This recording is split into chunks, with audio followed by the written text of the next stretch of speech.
Bienvenue dans Flamingo, le podcast des femmes entrepreneurs qui ont un business sans drama pour plus de toi, plus de joie et plus de résultats.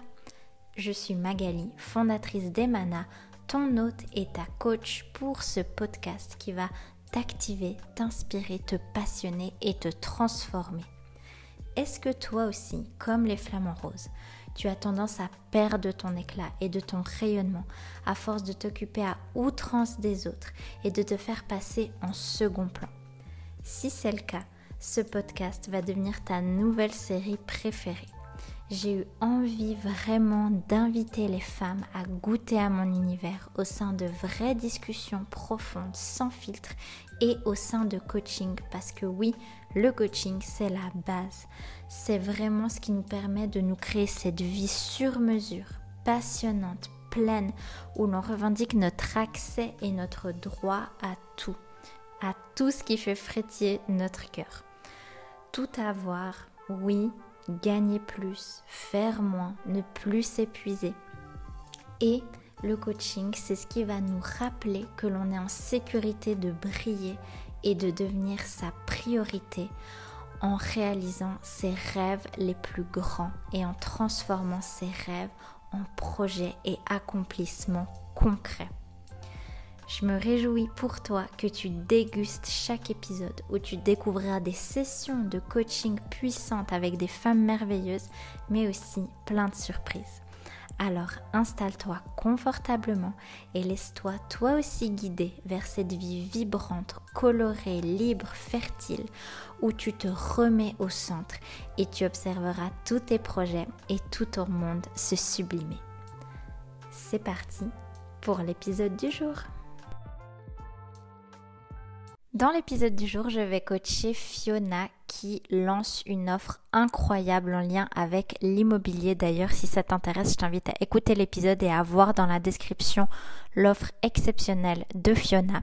Et ce qui est beau dans son histoire, c'est que dans le passé, elle le racontera dans l'épisode, elle était vraiment paralysée par son syndrome de l'imposteur. Ça veut dire que vraiment, elle n'avançait même pas.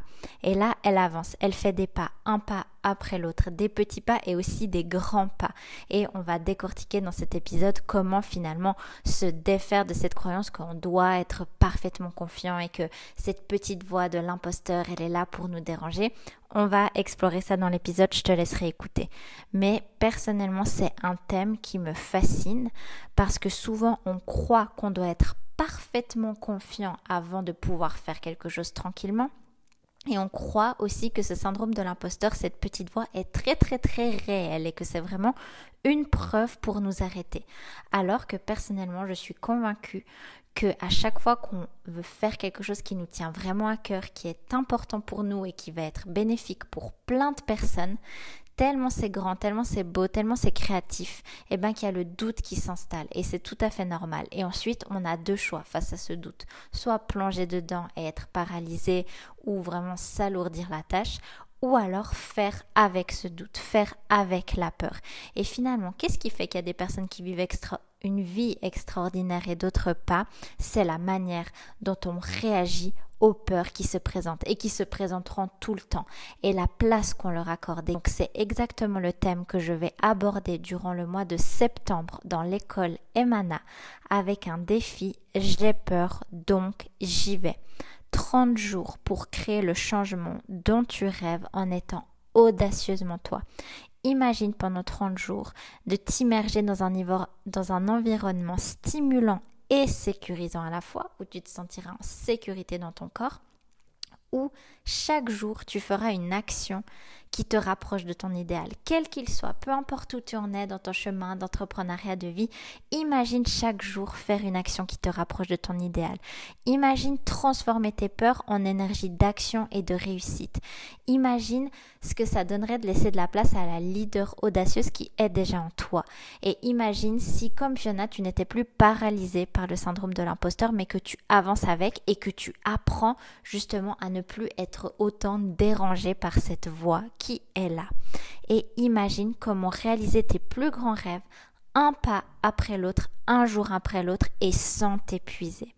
C'est le thème de ce défi du mois de septembre dans l'école Emana. Je me réjouis Tu auras accès à toutes les ressources de l'école Emana, 2 sessions de coaching de groupe avec replay, un groupe Telegram pour partager ton expérience, te faire coacher et 4 mini-modules audio qui vont te guider durant chaque semaine de ces 30 jours et une soirée de célébration en ligne. Donc je me réjouis de t'accueillir et n'oublie pas que tes fabuleuses idées, ce ne sont pas elles qui vont créer la liberté et le succès, mais bien ces idées transformées en projets réalisés et concrétisés.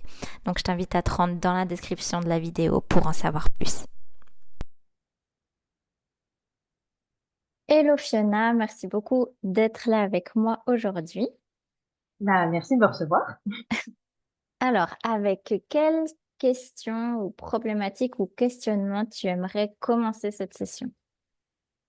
Ben, moi, j'ai quand même une problématique qui est assez récurrente, c'est vraiment le syndrome de l'imposteur, Ok. dans mon activité pro, en tout cas. Mhm.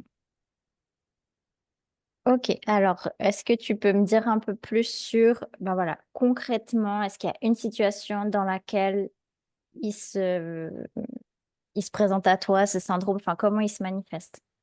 Ben, en fait, si tu veux, donc j'ai lancé mon entreprise récemment et je me rends compte que, ben, tu sais, pour me vendre, pour expliquer ce que je fais et tout, ben, j'ai toujours un peu cette petite voix, tu sais, qui me dit, mais enfin, t'es pas assez légitime, t'es qui pour faire ça, enfin, tu vois. Genre, il y a Mhm. des gens meilleurs que toi qui le font, donc pourquoi tu le fais? Donc, tu vois, ce genre de choses un peu. Mhm. Et quand il y a cette voix-là qui arrive, euh, tu ressens quoi comme émotion?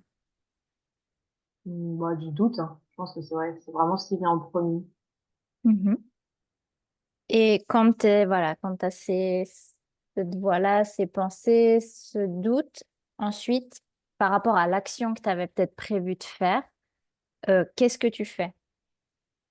Alors, bah, pendant longtemps, je n'ai pas fait, du coup, parce que j'ai Mhm, écouté cette voix. Et mhm, là, en fait, ça fait quelques temps, quelques semaines, que je me dis, bah, en fait, fais quand même. Donc, je mhm, pense que j'ai quand même un peu avancé parce que avant, ouais, ça me paralysait, alors que maintenant, je me dis, bah, de toute façon, enfin, le tas, tu vois, en étant paralysée, bah, j'avance. mhm, Les projets que j'ai restent dans ma tête. Donc, mhm. en fait, je me dis, bah, autant essayer, mais pour autant, tu vois, j'ai parfois l'impression de me faire violence, hein. Du fait, tu vois, d'avoir cette voix, qui me fait douter, bah, tu sais, j'y vais, mais j'y vais pas forcément avec toute la confiance, que je pourrais avoir si j'avais pas, ce truc-là, quoi. Ouais, ok. Donc déjà, juste de prendre ça, Fiona, je ne sais pas si tu as pris le temps de reconnaître, justement, là tu le dis assez rapidement, assez avec fluidité, mais t'es passé de OK, j'ai ce doute qui avant me paralysait à je fais quand même. Donc déjà ça, je sais qu'on va explorer après le côté que certes, tu le fais pas, peut-être avec toute la confiance que t'aimerais, mais déjà ça, il y a eu vraiment une progression et un changement. Donc je sais que c'est toi qui me l'as dit, mais est-ce que ça tu le vois et est-ce que tu le reconnais? Ouais, j'étais quand même, ouais, je suis quand même assez fière de moi, tu vois. À des moments, j'essaye de prendre le temps de me dire, bah, je suis pas forcément sereine de le faire, mais au moins, je fais quelque chose, tu vois. Mhm, Donc, ouais, de plus en plus. mhm. Ok, non, c'est magnifique, vraiment. Et oui, tu peux être fier de toi et c'est trop beau ben, que Ouais, toi, tu le vois.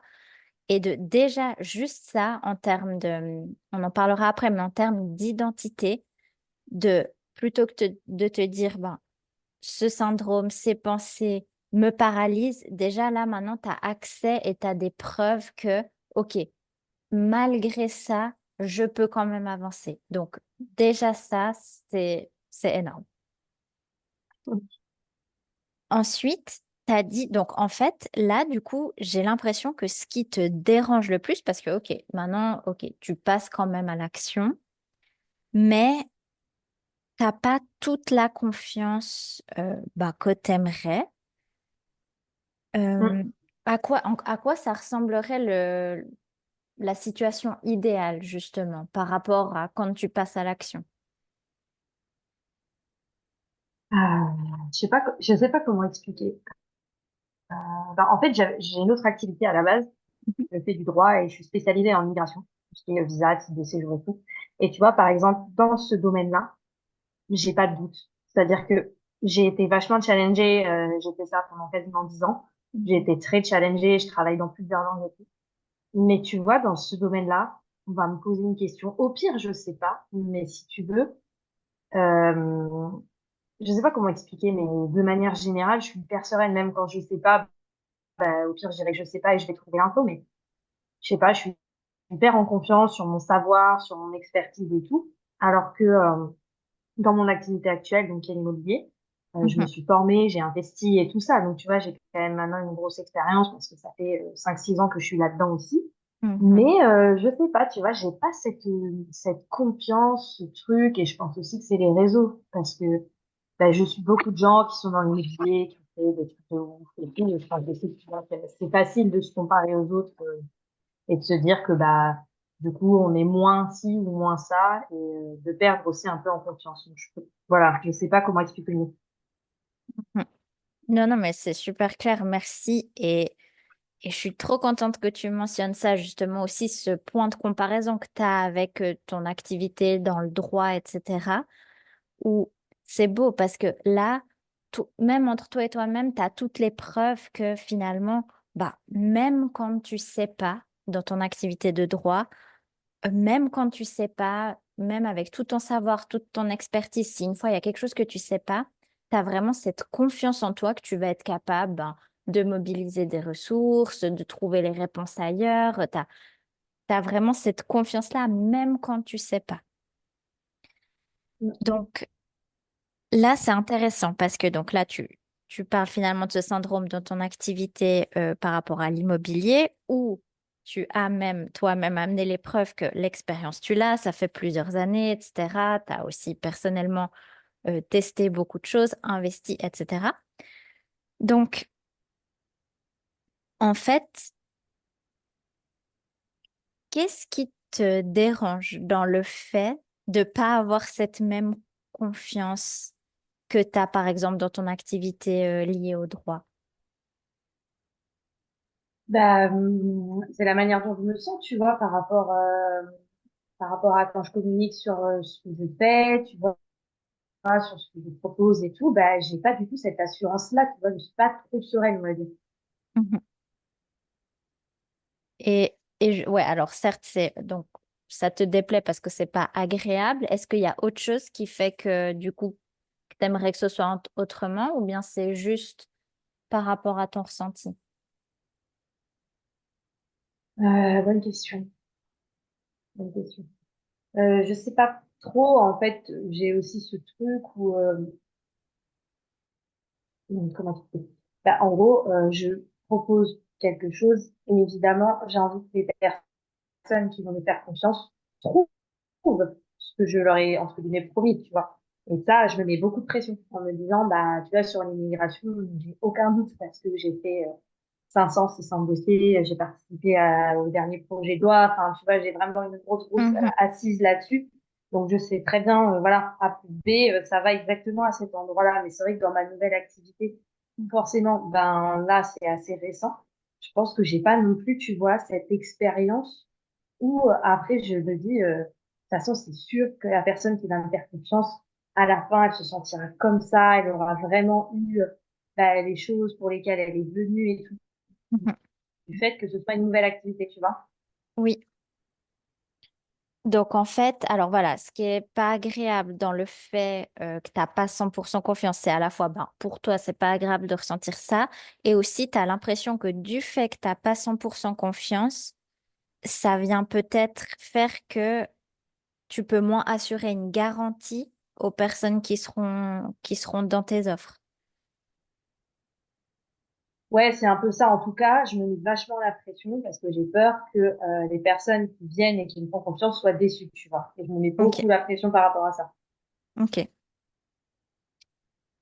Et si une fois dans ton activité en lien avec l'immigration, le droit, si une fois une personne ou un partenaire est déçu, qu'est-ce qui se passe? Ça m'est jamais arrivé. En vrai, J'avoue, je sais pas, mais je pense que si ça devait arriver, bah, déjà, on en discuterait. Et puis, bah, quitte à rembourser de moitié, rembourser, voilà, l'intégralité, je sais pas, tu vois. Oui. C'est vrai que ça m'est jamais arrivé, donc, et je pense que je partirais sur un truc comme ça, si vraiment ça avait merdé, qu'il y avait un truc Mhm. que j'avais pas assuré, tu vois, alors que c'est quelque chose sur lequel je m'étais engagée, ouais, je pense qu'on échangerait, et puis, bah, que je dédommagerais la personne, en tout cas, je la rembourserais pour Mhm. toute une partie, je pense. Et est-ce que ça t'est déjà arrivé d'avoir quelqu'un de déçu dans ton activité par rapport à l'immobilier? Bah, pour l'instant, non, mais comme c'est tout récent, tu vois, Mhm. pas aussi significatif, si tu veux. Mhm. Donc, déjà là, Fiona, tu pourras réécouter l'enregistrement, mais c'est trop beau justement d'avoir cet exemple que tu as avec ton activité dans le droit, parce qu'on voit que là, tu as peur d'une future déception de quelque chose qui n'est pas arrivé, et, mais qui peut effectivement arriver. Et tout comme dans ton activité de droit, il y a un potentiel où un jour, peut-être quelqu'un sera déçu, mais même là, tu te concentres pas sur cette peur-là parce que tu sais ben, que c'est toi, tu sauras gérer, tu sauras reconnaître si effectivement il y a eu quelque chose qui a été mal fait ou pas, tu sauras activer des choses, remboursement, etc. Donc, on voit que tu as accès à tes ressources, tu as accès à ton intelligence, tu sais quoi faire. Et donc, selon toi, si j'ai bien compris, cette peur par rapport à l'immobilier, elle vient du fait que c'est récent finalement, même si quand même c'est toi qui l'as dit avant, ça fait quand même, tu as 5 à 6 ans d'expérience, donc voilà, tout dépend ce qu'on appelle récent. Euh, Selon toi, qu'est-ce qui fait, si on met de côté le côté que c'est récent, selon toi, qu'est-ce qui fait que c'est plus douloureux d'envisager de décevoir quelqu'un dans tes services d'immobilier que dans ton activité liée au droit? Bah, je pense que c'est le statut que j'ai aussi, parce que tu vois, sur l'immigration, je suis à mon compte maintenant, mais pendant longtemps, j'ai fait ça, ministère de l'Intérieur, j'ai travaillé pour des entreprises dans le privé et tout, donc si tu veux, c'est pas du tout la même configuration que là, vraiment, je me lance sur quelque chose qui est quand même nouveau pour moi, parce que c'est vrai que j'ai investi depuis longtemps, mais là, tu vois, ça fait vraiment 2, 3 mois que je travaille sur ma première offre et tout ça, donc c'est quand même très récent. Et là, si tu veux, bah, en gros, c'est vraiment mon projet aussi de reconversion. C'est un autre projet de vie, si tu veux. Donc, en fait, je pense qu'il y a aussi cette dimension où déjà, ben là, c'est moi avec moi, si tu veux. C'est pas comme l'immigration où j'ai pu faire mes armes dans des grosses structures, dans des endroits, tu vois, où j'ai été vraiment bien accompagnée et tout. Et du coup, une fois que je me suis lancée, bah, c'était hyper fluide.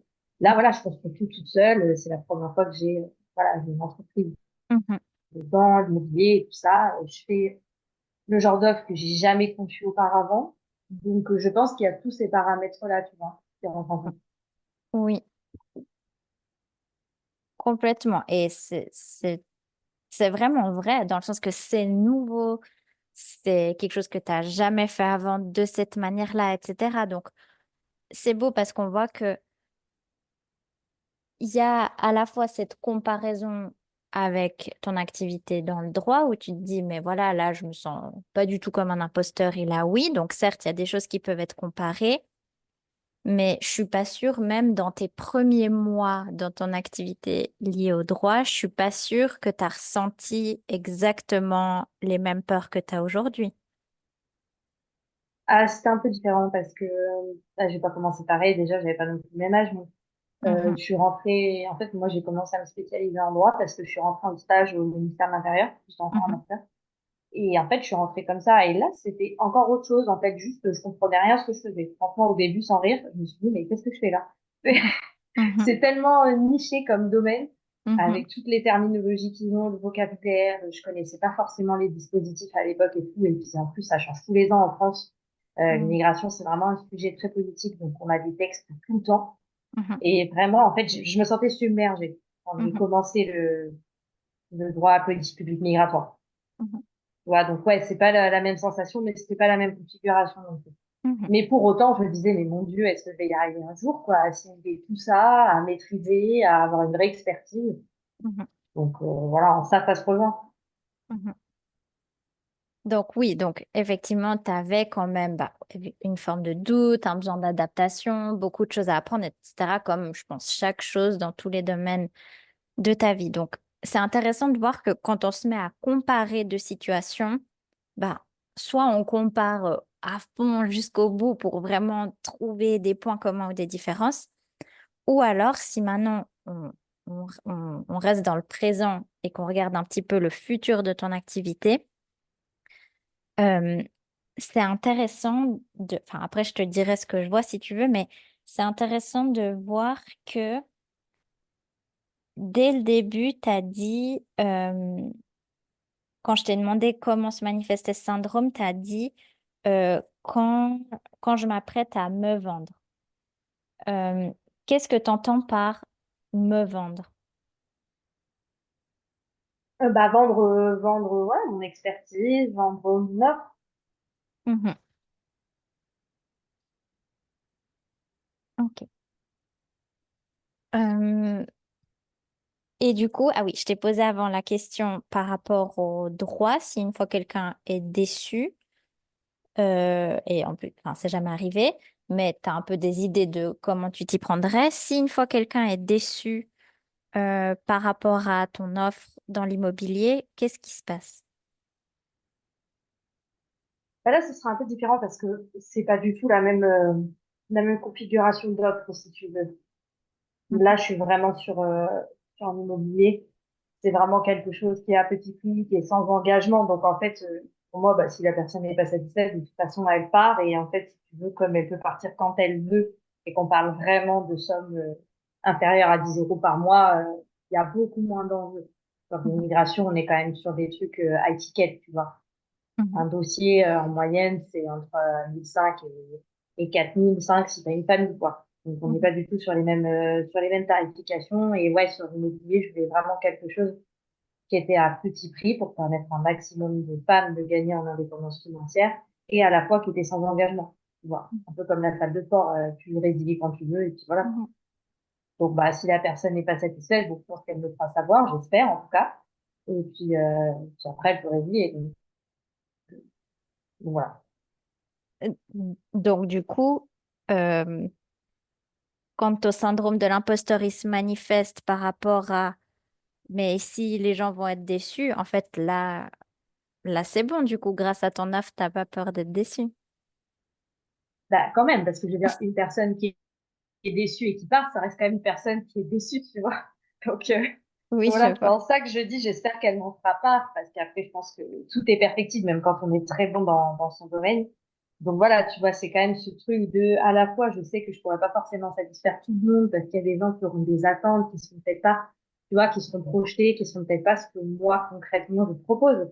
Mhm, Mais pour autant, ouais, j'ai toujours cette pression de me dire, bah voilà, je n'ai pas envie que des gens viennent et qu'au final, ils me disent, putain, en fait, c'est pas du tout ce que j'attendais, son truc, ça m'apporte rien, tu vois. mhm. Oui, oui, je vois, et je fais exprès hein, de te poser cette Je sais question. bien. Mais alors, justement, imagine là, Fiona, quelqu'un te dit, ouais, non, vraiment, je suis déçue, ça me satisfait pas, etc. Qu'est-ce qui se passe là? Qu'est-ce que tu ressens? Bah, je vais être déçue qu'elle soit déçue. Mhm, Voilà, puis après, bah, je vais lui demander pourquoi. mhm, Je pense que c'est important aussi, tu vois, ça peut très bien être des choses. Enfin, moi, je trouve que c'est hyper enrichissant, les mhm, feedbacks, quand c'est constructif, en tout cas. C'est pour me dire, mhm, c'est de la merde, mais derrière, il n'y a pas de développement. Si tu veux, je peux rien faire avec ça, mais en tout cas, quelqu'un qui va être déçu et qui va arriver vraiment à m'expliquer et tout, ça peut vraiment faire de bons axes aussi d'amélioration, de choses auxquelles j'aurais pas pensé. mhm. Donc, ce sera constructif, mais je pense qu'au début, ça renvoie un peu à cette insécurité de, oh mon Dieu, mon syndrome de l'imposteur avait raison, j'ai déçu cette personne, tu vois. Mhm. Tout à fait. Donc, concrètement, voilà, là, on va dans le pire scénario, quelqu'un est déçu, etc. premier truc direct, bim, c'est un ressenti, je pense, dans le corps vraiment pas agréable, le syndrome de l'imposteur qu'avait raison, t'aurais pas dû, etc. Et après, vu que tu as quand même l'intelligence d'être intéressé par une forme de feedback, donc de dire, OK, soit c'est un feedback constructif et mon offre devient encore meilleure, soit c'est une personne qui avait rien à faire là et je suis encore plus au clair avec ce que je veux ou ce que je veux pas proposer. Ouais. Donc là, une dernière question avant que je te dise un peu ce que je vois. Comment tu te sentirais si tu avais la certitude, non pas que tout le monde sera content et que des choses extérieures finalement que tu peux pas savoir, mais comment tu te sentirais si tu avais la certitude que dans tous les cas et n'importe quel cas, le pire que tu vas vivre, c'est un sentiment un peu peut-être bizarre et pas agréable dans la gorge, dans la poitrine, où que ce soit, et la petite voix qui s'active. Au pire du pire, c'est ça, mais que ça ne va jamais te stopper de développer ton offre, de l'améliorer, de la vendre, d'augmenter tes prix, etc. Ah oui, je me sentirais plus en confiance. Oui. Mhm.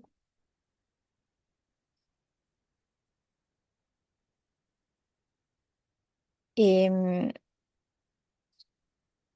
est-ce que tu es d'accord que je te dise ce que je vois? Oui, bien sûr. Bien sûr. Vas-y, je t'en prie.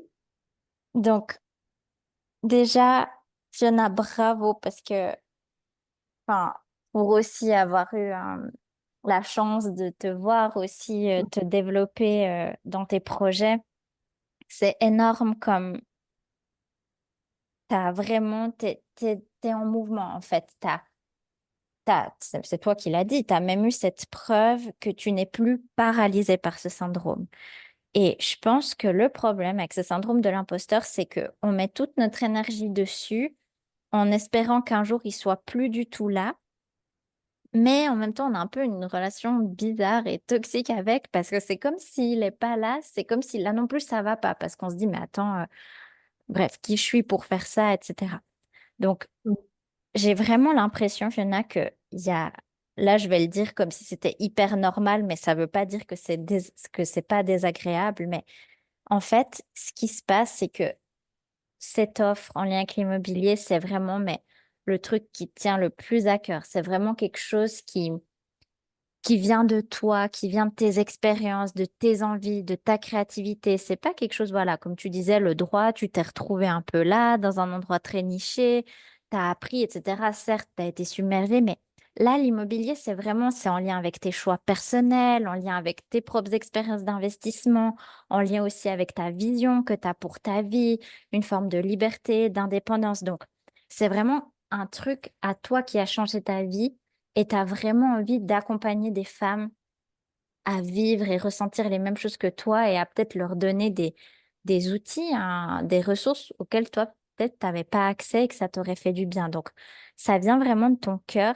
Et donc, forcément, comme tout ce qui vient de notre cœur, on croit que c'est notre cœur qu'on met sur la table alors que c'est juste une offre avec un cadre, une- peut-être un contrat, des conditions générales de vente euh, des limites aussi, dans le sens que toi, tu proposes peut-être une forme d'accompagnement ou je sais pas même exactement ce que tu proposes, mais dans le sens, toi, tu proposes des choses et après, c'est aux gens de choisir si oui ou non ils sont d'accord, etc. Mais le problème, c'est que ton syndrome de l'imposteur ou cette part de toi qui a peur, elle croit que ça va vraiment être, voilà, moi, c'est Fiona, ça vient de mon cœur et si on rejette ça, ou si on critique ça, ou si on est déçu de ça, c'est comme si on est déçu de l'entier de qui est Fiona.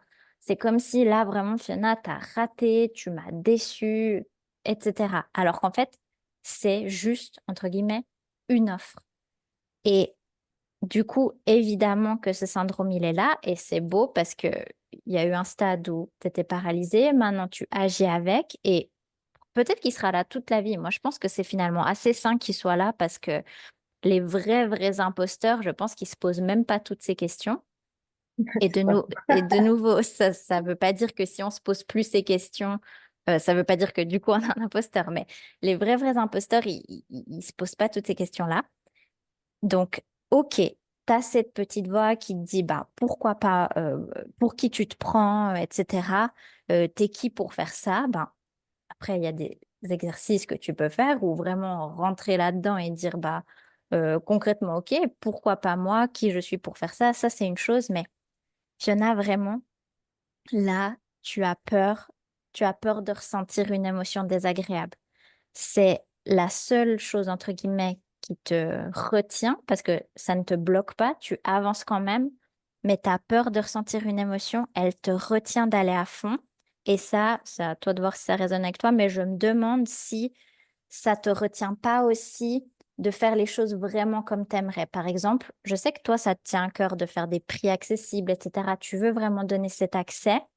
Et je me demande, ça c'est vraiment par curiosité que tu pourras te poser avec toi et regarder, vraiment si tout était possible et s'il n'y avait pas ces peurs-là, est-ce que vraiment c'est ce genre de tarif-là qui est aligné finalement à ta vision, à ta liberté, à ton indépendance? Ça, c'est une question que tu peux te poser. Donc, finalement, si tu observes ça avec juste le prisme que j'ai peur de ressentir des émotions désagréables, ok, je vais les ressentir, ça va picoter un peu, mais après ça, j'ai la certitude que j'ai accès à une intelligence, à aussi à une ouverture d'esprit, je suis ouverte au feedback, j'ai plein de ressources, au pire, je rembourse les gens, au mieux, je m'améliore.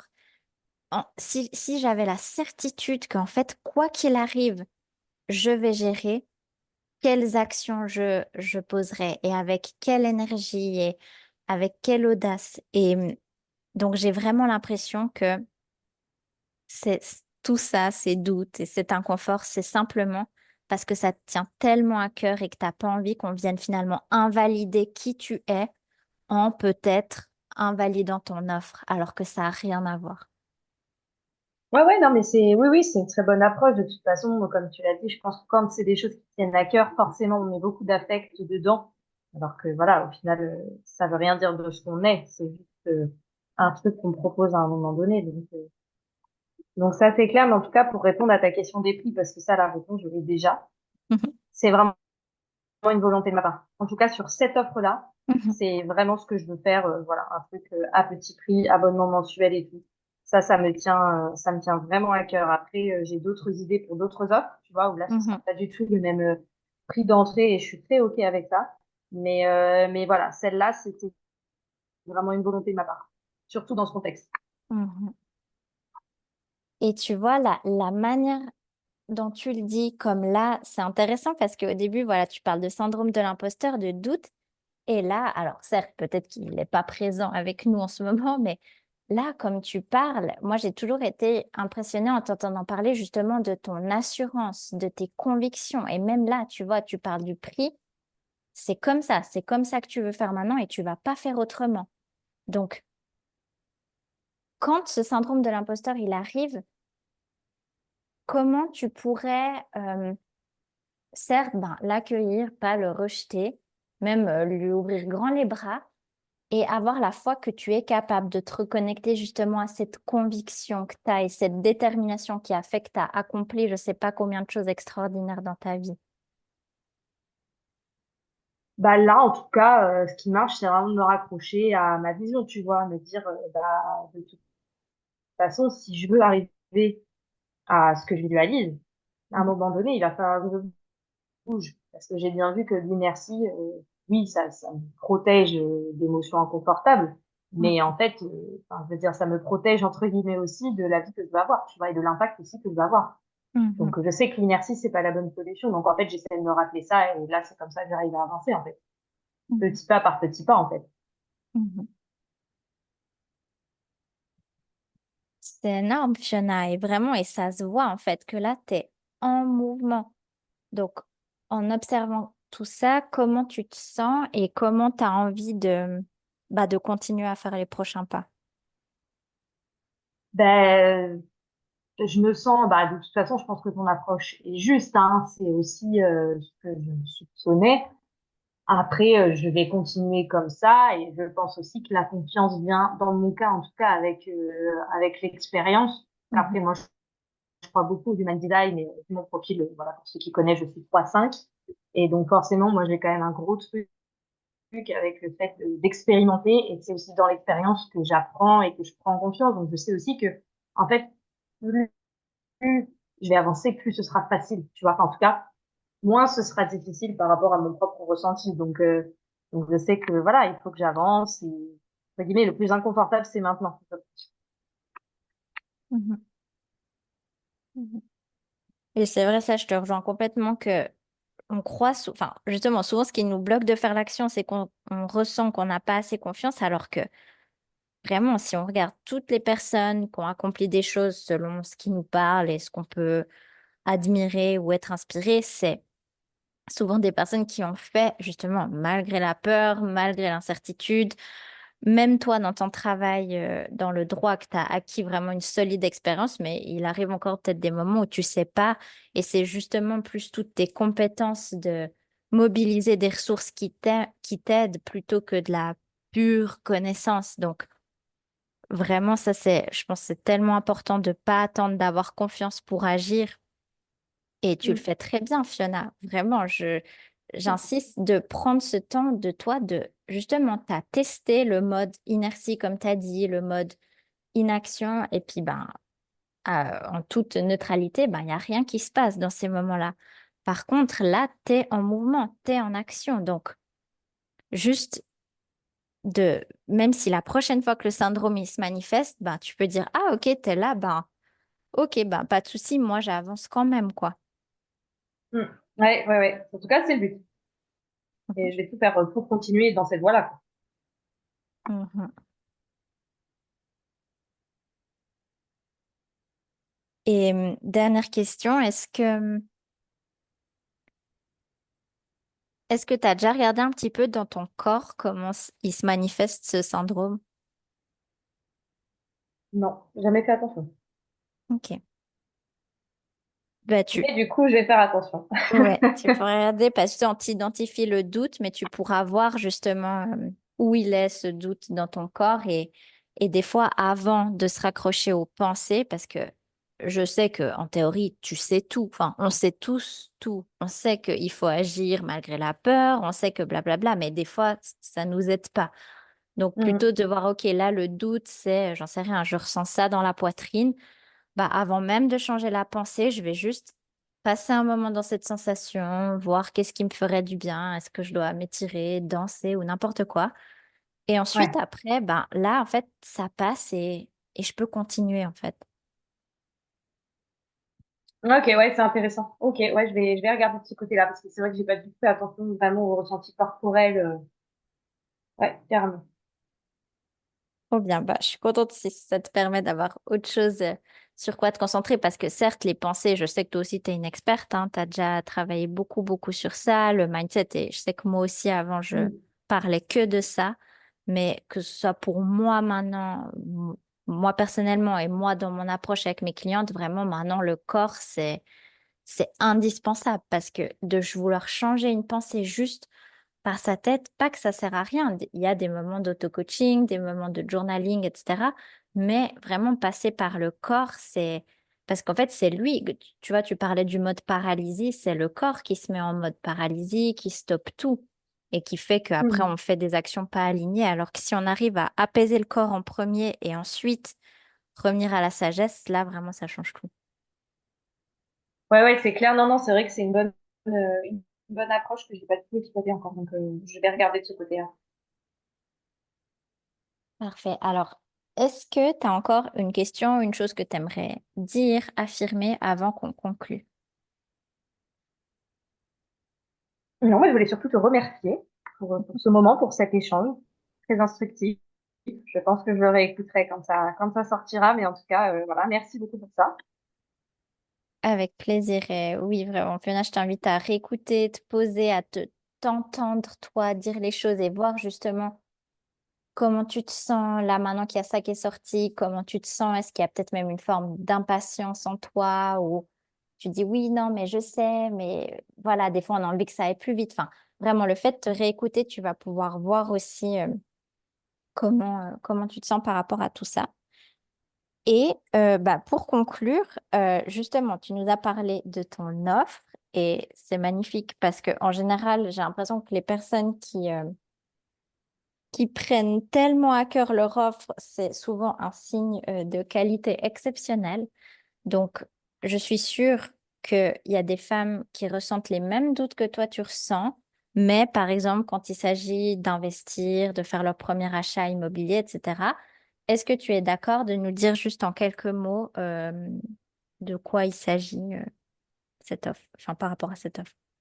Eh ben écoute, oui, avec grand plaisir. Donc comme je le disais un peu plus tôt, en gros c'est une offre à abonnement mensuel, donc un peu comme un Netflix quoi, mais pour apprendre à investir dans l'immobilier. Donc en évitant les erreurs, donc vraiment d'y aller sereinement justement et de pas avoir ce fameux syndrome de l'imposteur. Tu vois, ça tombait très bien avec la session. En gros, dedans, il y a l'accès à plein de ressources donc pour avancer sur son projet à son rythme, vraiment le construire avec les bonnes bases. Je fais aussi 2 lives par mois et il y a l'accès à une communauté de femmes qui sont déjà dans cette offre-là pour qu'on puisse échanger, entretenir la motivation et créer du lien. En gros, Trop bien. Merci Fiona. Si tu veux, je mettrai le lien dans la description de l'épisode quand il avec plaisir. sortira. Et vraiment, moi, la seule chose qui fait que je ne suis pas dans cette offre, c'est que je suis en Suisse, que je ne compte pas investir en France. Mais sinon, c'est sûr que j'aurais déjà pu tester et voir, mais j'ai aucun doute que ça va être vraiment exceptionnel. La qualité de Fiona et aussi, je sais que tout ce que tu as vécu justement pour pouvoir transmettre ça, donc les personnes ont beaucoup de chance et je me réjouis vraiment pour toi que cette offre et que les personnes qui rejoignent cette communauté grandissent et que tu révolutionnes le monde de l'immobilier en France.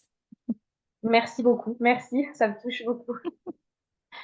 Merci à toi, Fiona, pour ton temps, pour ton partage je te dis à tout bientôt. Tu aimerais toi aussi profiter d'une session offerte de coaching et passer sur le podcast? Je t'invite sans plus tarder à t'inscrire au lien que tu trouveras dans la description de cet épisode.